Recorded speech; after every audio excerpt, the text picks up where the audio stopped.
নমস্কাৰ বন্ধুসকল, আপোনালোক সকলোকে মোৰ YouTube channel job information of আছামলৈ স্বাগতম জনাইছোঁ।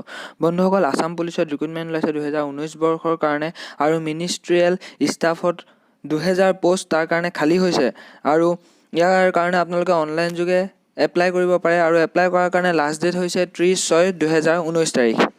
বন্ধুসকল, প্ৰথম পোষ্টটো হৈছে UDA কাম একাউণ্টেণ্ট। তাৰ কাৰণে 200টা পোষ্ট খালী হৈ আছে আৰু এডুকেশ্যন কোৱালিফিকেশ্যন লাগিব কমাৰ্চত গ্ৰেজুৱেট হোৱা আৰু এডিশ্যনেল কোৱালিফিকেশ্যন লাগিব 6 months এক্সপিৰিয়েঞ্চ থকা হ'ব লাগিব একাউণ্টিঙৰ আৰু তাৰ কাৰণে চৰকাৰে ফিক্স পে' দিব আপোনালোকৰ প্ৰতিমাহে 35,000 টকাকৈ। দ্বিতীয়টো পোষ্ট হৈছে ষ্টেনোগ্ৰাফাৰ গ্ৰেড 3 লেভেলৰ।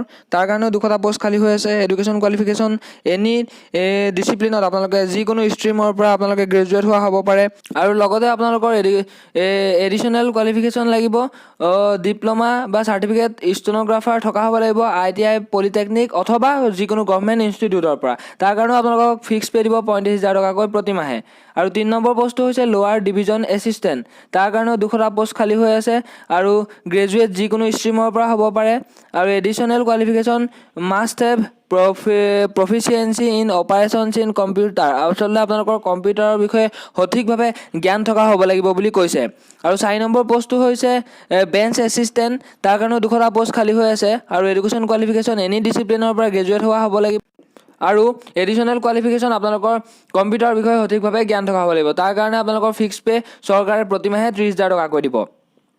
আৰু 5 নম্বৰ পোষ্টটো হৈছে টাইপিষ্ট। তাৰ কাৰণেও 200টা পোষ্ট খালী হৈ আছে। আপোনালোকৰ তাৰ কাৰণেও গ্ৰেজুৱেট যিকোনো ষ্ট্ৰীমৰ পৰাই হ'ব পাৰে আৰু চৰকাৰে তাৰ কাৰণেও দৰমহা দিব প্ৰতিমাহে 30,000 টকাকৈ ফিক্স পে' হিচাপত।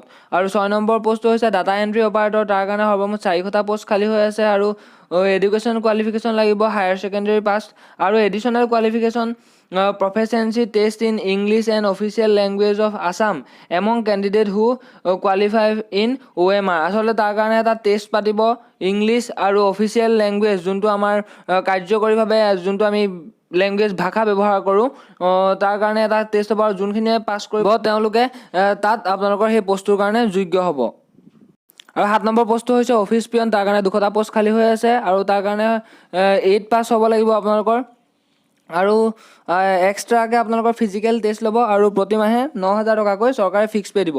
আৰু 8 নম্বৰ পোষ্টটো হৈছে চকীদাৰ। তাৰ কাৰণেও 200টা পোষ্ট খালী হৈ আছে। তাৰ কাৰণেও এডুকেশ্যন কোৱালিফিকেশ্যন 8 পাছেই হ'ব লাগিব আৰু ফিজিকেল টেষ্ট হ'ব। তাৰপিছত যদি পাছ কৰে আপোনালোকৰ দৰমহা 9,000 টকাকৈ প্ৰতিমাহে দিব। আৰু বয়সৰ কথা কৈছে যে জেনেৰেল কেণ্ডিডেটৰ ক্ষেত্ৰত 18 পৰা 38 বছৰ, OBC MOBCৰ কাৰণে 18 পৰা 41 বছৰ আৰু SC ST এই কাৰণে 18 পৰা 43 বছৰ বয়সলৈকে আচলতে ধৰি দিছে আৰু সেইটো আপোনালোকৰ নিৰ্ভৰ কৰিব HSLC মাৰ্কশ্বিটৰ ওপৰত। আৰু আপোনালোকে এপ্লাই কৰিবৰ কাৰণে অনলাইন যোগে কৰিব পাৰে আৰু তাত গৈ পেলাই আপোনালোকে ইম্পৰ্টেণ্ট লিংকছত ছিলেকশ্যন কৰাৰ পিছত অনলাইন এপ্লিকেশ্যন লিংকত ছিলেকশ্যন কৰাৰ পিছত আপোনালোকে গোটেইখিনি প্ৰচেছ তাত দেখিবলৈ পাব। আৰু date of online application start 15 June আৰু লাষ্ট ডেট 30 জুন। আৰু যদি ভিডিঅ'টো কিবা আপোনালোকে জানিবলগীয়া আছে তেন্তে আপোনালোকে ডেছক্ৰিপশ্যনত দিয়া লিংকত গৈ সকলোখিনি কথা গম পাব পাৰিব।